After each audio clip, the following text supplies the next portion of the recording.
I'm at the side of where the old cow puncher was. You can't read all that sign, but if that's like the original cow puncher, steakhouse, cocktails. That was a restaurant, a bar, sometime in the early 1980s. Now the guy that had built it turned around and sold it to another guy. Another guy was almost saw somebody pulled in here. Anyway, another guy was in the process of buying it, and that guy had got some type of dispute with one of his customers. The customer came back and sent car to the place. But anyway, they really promptly confessed to arson, and he'd be out of jail by now, or maybe dead. I don't know. That's been many years ago. But Adam Wu had come through here. Been about 3 or 4 years ago. He got a video from his sign posted in his.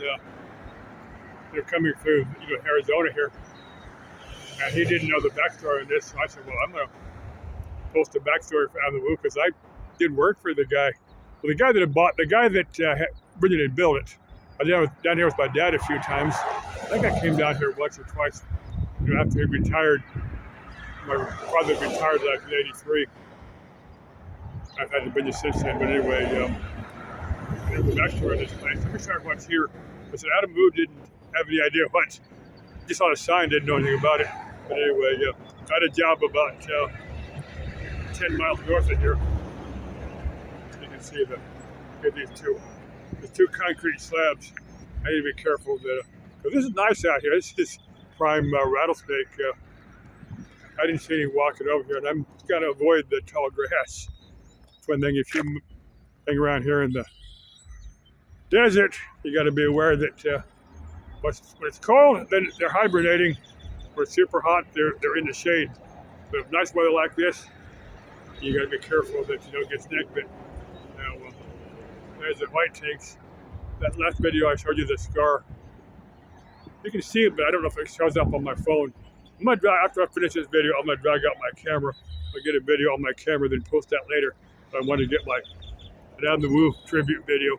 Now I need to get down to Hobo Joe down in Buckeye. I won't do it now, but I had a job close enough. I figured I'd go ahead and swing by here to this fields. And there was a real estate sign out here saying this, I'd say probably like 5 acres, maybe not quite that much. This is the corner of Buckeye Road or US 85 and Perryville Road.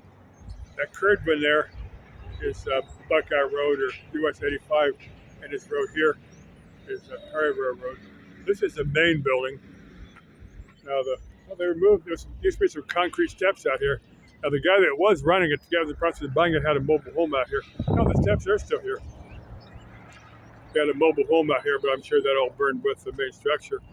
This, I think, is the cut steps for the mobile home, but that's gone. So there hasn't been anything out here since the early 1980s. But I remember that time, our thin steel buildings, except for the concrete slab. But someone said, I've had a few beers since then and I've slept since then. But this is,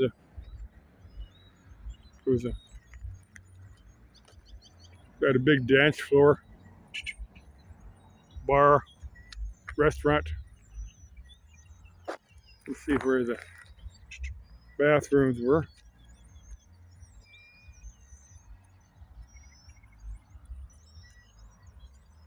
There's a feed store over there. Last time I come down here, somebody had the radio real loud out there, so I'm guessing somebody don't recognize the song. This is the boom, boom, boom of somebody's big bass speakers. What is this crop? If you're a farmer, almost looks like the leaves of corn or maize. What it looks like. I'm not a farmer, but that's what it looks like. Looks like maize or corn. Nice and pretty and green. Come out here. This is a Palo Verde tree. Palo Verde means it's green leaf. Or evergreen. Anyway, that's the White Tank Mountains. And you can see the scar, but the scar is fading. So the Mother Nature or for some reason the scar is not as prominent as it once was.